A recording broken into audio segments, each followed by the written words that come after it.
Hi friends, हमारे मध्यकालीन इतिहास की श्रृंखला में आज हम लोग फिर शुरुआत कर रहे हैं इल्तुतमिश से आगे रजिया पे। हमारे यूट्यूब चैनल उपकार एजुकेयर में आप सबका हार्दिक स्वागत है। शेयर सब्सक्राइब भी करिए।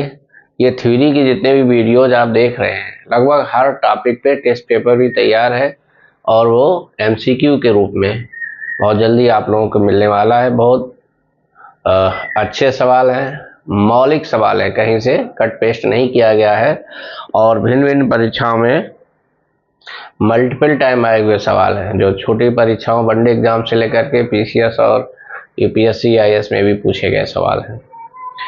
तो थोड़ा नज़र बनाए रखिएगा।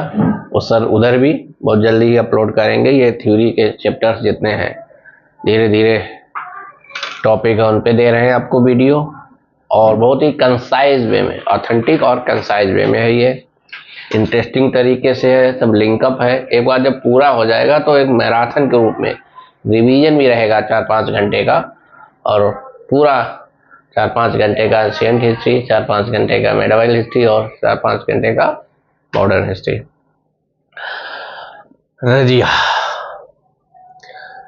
रजिया से पहले ये जो लिखा है 1236-1240 जरूर ध्यान दीजिएगा। हमारे देश के पहले प्रधानमंत्री पंडित जवाहरलाल नेहरू की एक किताब है, समय मिले का समय तो निकाला जाता है। समय सबके पास उतना ही है, 24 घंटे ही का दिन विवेकानंद के पास भी था, 24 घंटे ही के दिन रामानुजम रामानुजम को भी मिले, और जो है वो हमारे जो वैष्णव धर्म की स्थापना की लास्ट में 9वीं-10वीं शताब्दी में साउथ में केरल में कलाड़ी में हुए शंकराचार्य को भी उतना ही समय मिला। 29 वर्ष की अवस्था में शरीर छोड़ा। विवेकानंद ने 39 वर्ष 4 माह और कुछ दिन में छोड़ा। सबको उतना ही मिलता है समय, होता नहीं, निकाला जाता है। जरूर निकालिएगा। किताब का नाम है विश्व इतिहास की झलक, ग्लिम्पसेज ऑफ वर्ल्ड हिस्ट्री। यदि आप इंग्लिश में सहज हो तो ज़्यादा बेहतर है। हमारी सलाह है इंग्लिश वाली पढ़ें। यदि आप सहज हो, सहज नहीं हो तो हिंदी वाली भी पढ़ सकते हैं। हिंदी में शायद पूरी कंप्रहेंसिव बुक नहीं है, उसको टुकड़ों में लोगों ने ट्रांसलेट किया है, वो भी पढ़ सकते हैं। बड़ी शानदार किताब है। अगर इंग्लिश वाली पढ़ेंगे तो फिर कहने क्या, पूरी कंपाइल बुक है 1100-1200 पेज की। लेकिन पढ़ने के बाद ये लगता है कि मतलब आपको प्राउड होगा कि हमारे देश का जो पहला प्राइम मिनिस्टर, उसमें इतनी डायमेंशन थी। एक पॉलिटिशियन भी था, एक वर्ल्ड क्लास का लॉयर भी है, और इतने ऊंचे दर्जे का लेखक भी है। इतनी इतिहासकार जैसी जिसमें समझ भी हो, ग्लिम्पसेज ऑफ वर्ल्ड हिस्ट्री जरूर पढ़िएगा।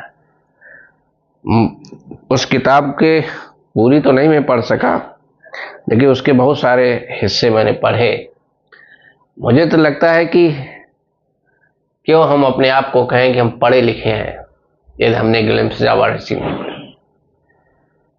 मतलब बिना ग्लिम्पसेज ऑफ हिस्ट्री के आप IAS बन भी गए तो मजा किरकिरा है। बिल्कुल मेरा ये पक्का यकीन है। अगर कोई बच्चा IAS बन भी जाता है और ग्लिम्पसेज ऑफ वर्ल्ड हिस्ट्री नहीं पढ़ी तो मजा किरकिरा है फिर IAS होने का। अब इसके आगे कुछ बचा नहीं उस बुक के बारे में कहने को। खैर, कुछ चीजें उसमें भी पढ़ी। हाँ, जो मूल प्रसंग हमारा था कि रजिया, जो नेहरू जी ने लिखा है विश्व इतिहास की झलक पे, कि रजिया से पहले इस समय को देखिए और पूरे विश्व पे नजर डालिए। ये वो टाइम पीरियड है पूरी दुनिया में जहां महिलाएं, शासन तो क्या, घर से बाहर निकलना दुश्वार है। महिला के नाम पे लगभग पशुवत व्यवहार किया जाता है, और वो भी उस समाज में, उस धर्म में जो अभी जुमा 600-700 वर्ष हुए हैं उस धर्म को अस्तित्व में आए, अपने प्रसार और परिचय के लिए ही अभी मोहताज है। वहाँ एक महिला शासिका बनती है, न केवल बनती है बल्कि 4 वर्ष तक शासन भी करती है। उस डिक्टेटरशिप रूप में, उस मोनार्की भी कहिए, उस काओस में, मतलब जहां इतना काओस है, अस्त व्यस्त हलचल है, कोई डेमोक्रेसी नहीं है, जहां तलवार के दम पे शासन करना है, अपने दुश्मनों से तो लड़ना ही है, अपने साथियों से भी सतर्क रहना है, कब कौन बेतरघात न कर दे। अंततः ये मध्यकाल की महान शासिका रजिया बेतरघात का ही शिकार होती है और न केवल अपने पद से हटती है बल्कि अपनी जिंदगी भी गंवाती है। बड़ी दुखद हत्या कर दी जाती है। चलिए, तो हम लोग सबसे पहले एक बार सैल्यूट करते हैं रजिया को कि, और ऐसे समय में रजिया बचपन से ही योग्य थी, ऐसा उसके फादर इल्तुतमिश ने कहा और किया भी। इल्तुतमिश के पुत्र था, ये ध्यान रखिएगा। कई दफे होता है जब पुत्र नहीं होता है तो पुत्री शासन को आगे बढ़ाती है, जब मोनार्की में, राजतंत्र में। लेकिन यहाँ रजिया का भाई है रुकनुद्दीन फिरोज, लेकिन फिर भी इल्तुतमिश ने रजिया को अपने जीते जी उत्तराधिकारी घोषित किया। यद्यपि रजिया की मां शाह तुर्कान इससे सहमत नहीं थी। मां चाहती थी बेटा ही बने, भले ही वो आलसी था, रजिया जितना योग्य नहीं था, विलासी प्रवृत्ति का था, लेकिन फिर भी मां का झुकाव बेटे की तरफ ही था। और यहीं से फिर विद्रोह होना, सह मिलना शुरू हो गए, क्योंकि घर में जब फूट थी तो फिर बाकी दरबारियों ने भी इसका लाभ उठाया। अंततः वही हुआ जिसकी आशंका थी। तो रजिया को पढ़ने से पहले ये 4 नाम मैंने जो लिखे हैं, इनको जरूर समझ लीजिएगा। देखिए, जो भी चीज आपको मैं पढ़ाता हूं, ये मूल उद्देश्य तो यही है कि आप लोग परीक्षा में इतिहास के सवाल अच्छे से टैकल करें, अच्छा स्कोर करें, चाहे छोटी परीक्षा हो चाहे बड़ी परीक्षा हो, ठीक। लेकिन साथ साथ मेरा कोशिश ये भी है, वो व्यक्ति भी जो परीक्षाओं से जिसका वास्ता नहीं है, उसे भी इतिहास विषय में रुचि बनी रहे, उसे भी मजा आए। पढ़ के लोग अपने अपने कार्य क्षेत्र में अधिकारी बन जाते हैं, व्यवसायी बन जाते हैं, पॉलिटिशियन बन जाते हैं, लेकिन कई दफे जो यात्रा का आनंद है उससे महरूम हो जाते हैं। तो वो भी मिले। आनंद केवल डेस्टिनेशन में नहीं है, मजा यात्रा में भी तो आता है। सपोज करो कहीं आप हिल स्टेशन जा रहे हो, XYZ, स्विट्जरलैंड, श्रीनगर, कुल्लू मनाली, कहीं भी, क्या आपको लगता है आपकी आंखों पट्टी बांध दी जाए और मनाली में आपको लैंड करा दिया जाए तो मजा आएगा? या रास्ते में जब जाते हैं, ट्रेन चलती है, ऊपर नीचे घूमती है, मतलब डेस्टिनेशन में भी केवल डेस्टिनेशन में मजा नहीं है, उस जर्नी में भी मजा आता है।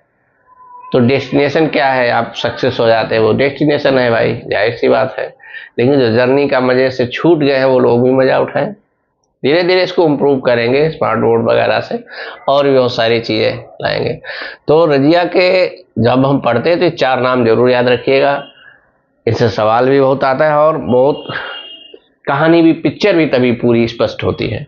पहला नाम है जमालुद्दीन याकूत, दूसरा नाम है इख्तियारुद्दीन अल्तुनिया, तीसरा है इख्तियारुद्दीन एतगीन, चौथा है कबीर खां अयाज। ये कौन कौन है? जमालुद्दीन याकूत अमीर आखूर के पद पे है, ये पोस्ट है इनकी, पदवी, जिसको अस्सोसाला का प्रधान कहा जाता है, जो सेना होती थी घोड़ों की, उसका हेड है ये। अल्तुनिया कौन है? भटिंडा का गवर्नर, भटिंडा डिस्ट्रिक्ट है पंजाब में। एतगीन अमीर हाजिब, दरबारी शिष्टाचार, प्रोटोकॉल मिनिस्टर है। और कबीर खां अयाज लाहौर का अक्तादार है। अक्तादार का मतलब भी गवर्नर से ही है, इक्ता प्रथा चूंकि इल्तुतमिश ने लागू की थी, उसी से इक्तादार है। ये रजिया के भाई साहब है रुकनुद्दीन फिरोज। इल्तुतमिश चाहते थे रजिया बने, घोषित भी कर दिया था बाकायदा, लेकिन डेथ के बाद रुकनुद्दीन ने विद्रोह किया।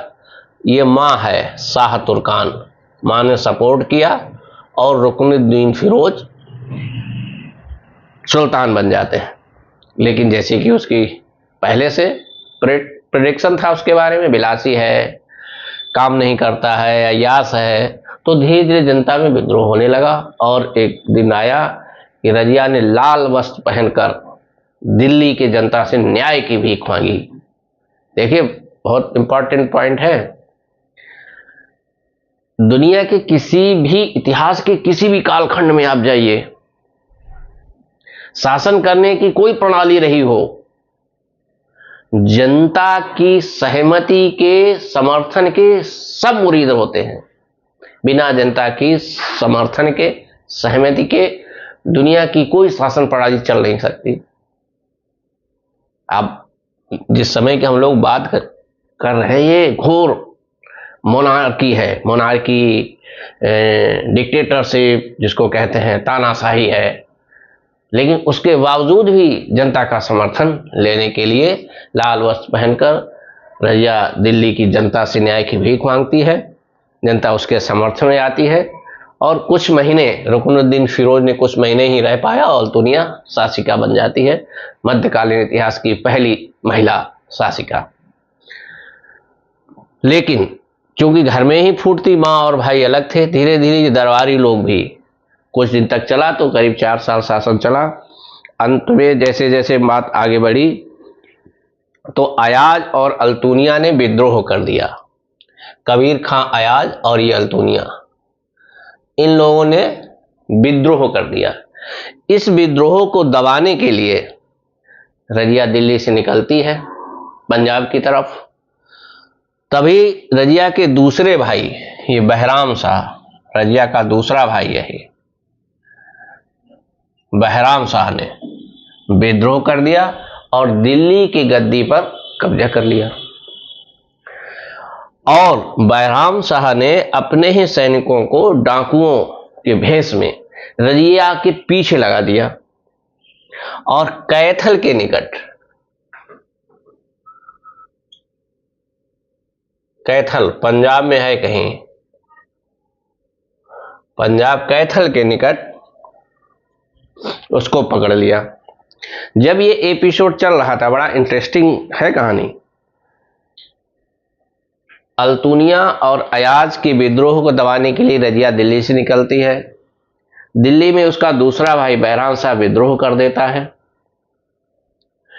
इस बीच रजिया अपने को मजबूत करने के लिए क्या करती है, अल्तुनिया से विवाह कर लेती है।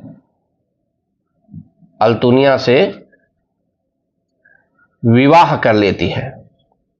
लेकिन बहराम शाह के जो डाकू या सैनिक थे, अल्तुनिया और रजिया दोनों को पकड़कर हत्या कर देते हैं।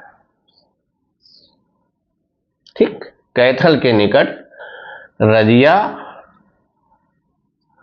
और अल्तुनिया दोनों की बहराम शाह के डाकू हत्या कर देते हैं। कैथल के निकट, कई बार सवाल आ चुका है ये।